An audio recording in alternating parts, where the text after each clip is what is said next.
Hello दोस्तों, study kid education में आपका स्वागत है। मैं हूं गौरव सैनी और मैं हूं निशांत शर्मा।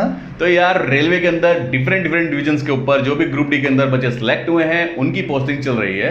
और डेफिनेटली जो भी ग्रुप डी के अंदर आए हैं वो आरआरबी एनटीपीसी का जो पैरेलल में इसका एग्जाम हुआ था उससे 1 या 2 नंबर कम आने की वजह से उनको ग्रुप डी में आना पड़ा होगा। वो इस चीज़ को लेके हो सकता है परेशान भी हो। लेकिन इस बात से आपको बिल्कुल भी परेशान होने की जरूरत नहीं है, क्योंकि रेलवे आपको एम्प्लॉय बनने के बाद भी बहुत सारे चांस देता है कि जिससे कि आप ग्रुप सी एम्प्लॉय के अंदर पहुंच सके। तो रेलवे मेनली आपको 3 प्रकार के ऑप्शन प्रोवाइड करती है, जैसा कि आप स्क्रीन पे दे सकते हैं।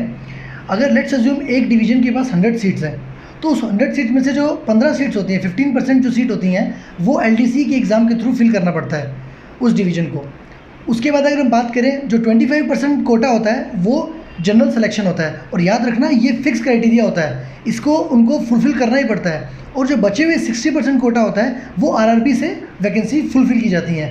अब मान लो ऐसा हो गया कि जो जनरल सिलेक्शन है उसमें 25% लोग पूरे हैं, और अगर हम बात करें एलडीसी की, उसके भी 15% लोग पूरे हैं। अब बचे हुए जो आरआरबी के लोग हैं उसमें वैकेंसी हो गई, और डिवीज़न को नए लोगों की रिक्वायरमेंट है, और अभी कोई भी नया आरआरबी का एग्ज़ाम नहीं होने वाला लंबे समय तक।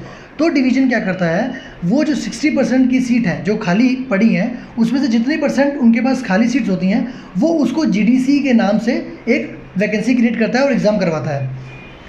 ठीक है। अब अगर हम सेकंड स्लाइड पे चलें, तो इस स्लाइड की अगर हम बात करें तो इसमें आप जैसे आप देख सकते हैं स्क्रीन के ऊपर, टोटल आपके पास ये जो हमने स्क्रीन पे दिखाया है टोटल 8 ऑप्शंस दिए हैं आपको, जैसे कि स्टेशन मास्टर हो गया, ट्रेन मैनेजर हो गया, वेलफेयर इंस्पेक्टर हो गया, junior engineer, ticket examiner, junior clerk, junior account clerk. हाँ, ये सब जो है ये टोटल 8 पोस्ट हैं। बट ये 8 पोस्ट हैं, ये ऐसा नहीं है कि सभी डिपार्टमेंट के लोग ये एग्ज़ाम देके और ये वाली पोस्ट पे आ सकते हैं। हम एक एक करके आपको समझाएंगे। हर किसी का क्राइटेरिया अलग अलग है, किसी के अंदर एलडीसी का परसेंट 15 है तो किसी में 60% है, तो हर किसी के लिए अलग अलग है। तो आज हम स्टार्ट करेंगे सबसे पहले स्टेशन मास्टर।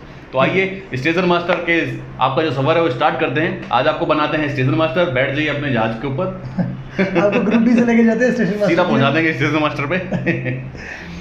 ठीक है, तो इसके अंदर सबसे पहले मैं डिस्कस करता हूं एलडीसी। जैसा कि निशान ने बताया आपको कि 15% जो कोटा है वो एलडीसी के थ्रू होता है, एंड ये फिक्स कोटा है कि 15% निकालना ही पड़ेगा आपको जितनी भी टोटल वैकेंसी है उसका। ठीक है, तो इसके अंदर सबसे पहले आपकी क्वालिफिकेशन क्या होनी चाहिए। एलडीसी के अंदर आपको ग्रेजुएट होना चाहिए एंड प्लस में 5 साल का आपको एक्सपीरियंस होना चाहिए। तो काफ़ी बच्चे जो जिन्होंने अभी +2 करके ही ग्रुप डी में लगे हुए हैं तो उन्हें ग्रेजुएशन कर लेनी चाहिए, ताकि भाई ग्रेजुएशन भी चलती रहे साथ में एंड आपको एक्सपीरियंस भी गेन हो जाए। देन उसके बाद में आप अप्लाई कर सकें। देन उसके बाद में इसके लिए जो डिपार्टमेंट जो कौन कौन भर सकते हैं वो ऑपरेटिंग और कमर्शियल के जो डिपार्टमेंट्स हैं वो इसको फिल कर सकते हैं। एंड इसके अंदर जो एज है वो 45 नॉर्मल है, लेकिन 50 SC ST के जो कैंडिडेट हैं SC ST के उनके लिए। अगर हम बात करें जनरल सिलेक्शन की, जो 25% क्राइटेरिया फुलफिल करता है इसके अंदर, तो उसके अंदर भी सेम जो हमारे क्राइटेरिया है वो सेम एज पर एलडीसी है। बस जो फ़र्क आ जाता है वो आ जाता है क्वालिफिकेशन के अंदर। इसके अंदर आपके पास 10th आप अगर पास हो तब भी आप इस एग्ज़ाम के अंदर बैठ सकते हो। हाँ जी, तो तीसरा जो मेथड है वो है GDC, general department competitive examination. And इसकी जो क्वालिफिकेशन है जो सेम आरआरबी एनटीपीसी के अंदर जो क्वालिफिकेशन रहती है नोटिफिकेशन के अंदर, सेम वही इसके अंदर क्वालिफिकेशन रहती है। हर एक पोस्ट के लिए अलग अलग है, वो आपको हम अपने टेलीग्राम चैनल के ऊपर डाल देंगे। देन इसके अंदर जो डिपार्टमेंट्स हैं, जो सभी डिपार्टमेंट के अंदर जो ग्रुप डी के बच्चे हैं वो सब इसको भर सकते हैं। देन तीसरी बात, जो एज लिमिटेशन है वो इसके अंदर अलग है। इसके अंदर 42 जो एज है वो जनरल कैंडिडेट्स के लिए है, 45 जो है ओबीसी के लिए, एंड 47 है SC ST के कैंडिडेट्स। जीडीसी जैसा कि निशान ने आपको बताया है वो 60% के अंदर जो वैकेंसी बच जाती है उसका कुछ एक जो परसेंट का कोटा रहता है वो जीडीसी के थ्रू लिए जाते हैं। और याद रखना, जीडीसी ऐसा एग्ज़ाम है जो आप देने के बाद आप प्योरली आरआरबी कैंडिडेट की तरह ट्रीट किए जाओगे। प्रमोशंस भी आरआरबी कैंडिडेट जो होता है उसकी तरह आपका ट्रीट किया जाएगा।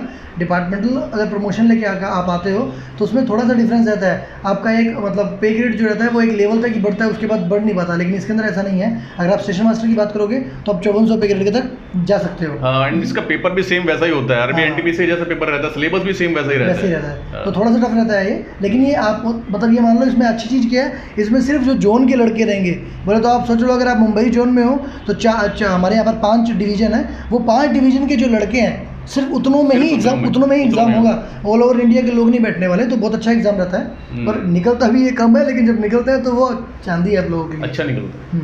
जो नेक्स्ट स्लाइड है हम बात करेंगे सिलेबस के ऊपर। तो मेनली आपको 5 सब्जेक्ट कवर करने पड़ते हैं। जो पहला रहता है वो जनरल इंग्लिश का रहता है, सेकंड रहता है वो अर्थमेटिक, थर्ड हमारा रेलवे वर्किंग को लेके कुछ रूल आते हैं। जब आप उसमें कैडर में आ जाओगे तो आपको उस कैडर के साथ साथ आपको बहुत सारे बुकलेट्स मिलती हैं बीच में, उसके बेसिस पे आपका वो सब नॉलेज आपकी चेक की जाएगी। और जो फोर्थ रहेगा वो जनरल नॉलेज, ये तो कभी पीछे छोड़ने नहीं वाला हमारा। और सबसे लास्ट रह गया हमारी ऑफिशियल लैंग्वेज। इसके ऊपर इसके इन पाँचों के हिसाब से आपका पेपर सेट होगा और आपका एग्ज़ाम किया जाएगा। हाँ जी, तो निशान ने आपको सिलेबस ये बता दिया। जो सिलेबस ये है ये एलडीसी और जनरल सिलेक्शन के लिए है। जीडीसी के लिए जो सिलेबस है वो सेम आरआरबी एनटीपीसी का जो सिलेबस है वही है। और इसके अंदर हम कुछ एक पॉइंट और ऐड करना चाहेंगे। सबसे पहला पॉइंट क्या है कि जो एग्जाम होगा वो 100% ऑब्जेक्टिव एग्जाम होगा। इसके अंदर नेगेटिव मार्किंग होगी, वही 1/3 नेगेटिव मार्किंग रहेगी। प्लस जो 5th सब्जेक्ट मैंने आपको बताया था वो 10% क्राइटेरिया कवर करता है इसके अंदर, ऑफिशियल लैंग्वेज वाला। एंड इसके अंदर आपको जो मार्क्स लाने पड़ेंगे 60% ऑफ टोटल जो भी एग्जाम होगा उसका 60% आपको लाना पड़ेगा उस मेरिट में आने के लिए। हाँ, उसके अंदर मतलब कोई कैटेगरी मैटर नहीं करती, वो मिनिमम क्वालिफाइंग मार्क्स हैं, वो तो होने ही चाहिए आपके। देन इसके बाद में सिंपली आप मेडिकल के लिए चले जाएंगे। जिस पोस्ट के लिए आप जा रहे हैं, जैसे इसमें आप स्टेशन मास्टर के लिए आपकी जो मेडिकल कैटेगरी वो A2 है। हाँ। तो इसके लिए आप जाएंगे। देन उसके बाद फाइनल मेरिट बनेगी।